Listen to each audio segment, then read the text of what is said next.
আসসালামু আলাইকুম ওয়া রাহমাতুল্লাহি ওয়া বারাকাতুহু। সম্মানিত বন্ধুগণ, যে যেখান থেকে আজকে আমাদের ধারাবাহিক কোরআনের রিডিং শিক্ষা ক্লাসটি দেখতেছেন, সকলকে জানাই আন্তরিক শুভেচ্ছা ও অভিনন্দন। সম্মানিত বন্ধুগণ, আজকে আমরা সূরা হুমাযা থেকে বানান করে সমস্ত নিয়ম কায়দা সহকারে কোরআনের রিডিং শিখব ইনশাআল্লাহ। ওমা তৌফিকি ইল্লা বিল্লাহ। সকলেই আমার সাথে গভীর মনোযোগ সহকারে পড়ার চেষ্টা করবেন ইনশাআল্লাহ। আউযু বিল্লাহি মিনাশ শাইতানির রাজীম। বিসমিল্লাহির রহমানির রহিম। ওয়াইলুল্লি, ওয়াও ইয়া জবর ওয়াই, লাম লাম দুই পেশ, লুল, ওয়াইলুল, লামজের লি, ওয়াইলুল্লি, ওয়াইলুল্লি। ওয়াইটা জজমলা হরফ, ইয়া এর উপরে জজম, তার ডান দিকের হরকতের সাথে একবার মিলিয়ে পড়েছি। লুল্লি এটা তাসদিদ ওয়ালা হরফ, লামের উপর তাসদিদ, তার ডান দিকে যে তানভিন রয়েছে এই তানভিনের সাথে প্রথমবার, দ্বিতীয়বার তার নিজের সাথে মিলিয়ে পড়েছি। ওয়াইলুল্লি, কুফ লাম পেশ কুল, লামজেল্লি, কুল্লি এটাও কি তাসদিদ ওয়ালা হরফ, তার ডান দিকের হরকতের সাথে প্রথমবার, দ্বিতীয়বার তার নিজের সাথে।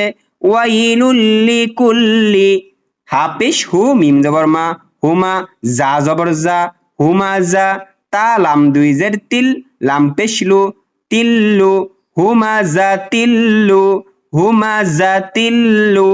ওয়াইলুল লিকুল্লি হুমাযা তিল্লু, মিম জবর মা, জা জবর জা, মাজা, তাজের তি, মাজাতি, লুমাজাতি, লুমাজাতি। ওয়াইলুল লিকুল্লি হুমাযাতিল লুমাযাতি। ওকফ করিলে এই গোল তাকে ফেলে দিয়ে হা দ্বারা পরিবর্তন করতে হবে। তাহলে কেমন হবে? ওয়াইলুল লিকুল্লি হুমাযাতিল লুমাযা, তাকে হা দ্বারা পরিবর্তন করে পড়েছি। আল্লাযী, হামজা লাম জবর আল, লাম জবর লা, আল্লাহ। এখানে শব্দের শুরুতে আলিফ লাম এসেছে। আলিফ লাম শুরুতে আসলে আলিফের উপর যদি কোনো কিছু না থাকে তাহলে উক্ত আলিফের উপর জবর দিয়ে পড়ব। হামজা লাম জবর আল, লাম জবর লা, আল্লাহ, জাল ইয়াজের রি, এক আলিফ পরিমাণ লম্বা করেছি। জেরের বাম পাশে যজমলা ইয়া। আল্লাযী, জিম জবর জা, মিম জবর মা, জামা, আইন জবর আ, জামা। আল্লাযী জামা, মিম আলিফ জবর মা, এক আলিফ পরিমাণ লম্বা, জবরের বাম পাশে খালি আলিফ। আল্লাযী জামা, মা, লাম ওয়াও দুই জবর লাউ, মা লাউ, ওয়াও জবর ওয়া, মা লাউ ওয়া। আইন ডাল জবর আদ, ডাল জবর দা, আদ্দা, ডাল জবর দা, আদ্দা দা। হা উল্টা পেশ হু, আদ্দা দা হু, মা লাউ আদ্দা দা হু। ওকফ করিলে উল্টা পেশকে বাদ দিয়ে সাকিন করে পড়তে হবে। তাহলে মা লাউ আদ্দা দা। আল্লাযী জামা মালাউ ওয়া আদ্দাদা। ইয়াহসাবু, ইয়া হা জবর ইয়াহ, সিন জবর সা, ইয়াহসা, বা পেশ বু, ইয়াহসাবু। ইয়াহটা কি জজমালা হরফ, তার ডান দিকের হরকতের সাথে একবার মিলিয়েছি। সিন জবর সা এটা হরকত, বা পেশ বু এটাও হরকত। হামজা নুন জবর আন, নুন জবর না, আন্না এটা ওয়াজিব গুন্না, নুনের উপর তাসদীদ হয়েছে, কিছু সময় ধরে রেখে পড়তে হবে। আন্না, মিম আলিফ জবর মা, লাম জবর লা, মালা, হা উল্টা পেশ হু। এখানে তিন আলিফ পরিমাণ লম্বা, কারণ মদর হরফের পরে লম্বা হামজা এসেছে।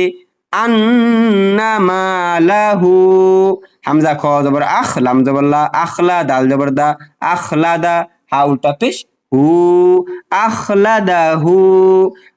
আন্না মালাহু আখলাদাহু। ওকফ করিলে উল্টা পেশকে বাদ দিয়ে সাকিন করে পড়তে হবে। ইয়াহসাবু আন্না মালাহু আখলাদা, কাল্লা লায়ুমবাদান্না ফিল হুতামা।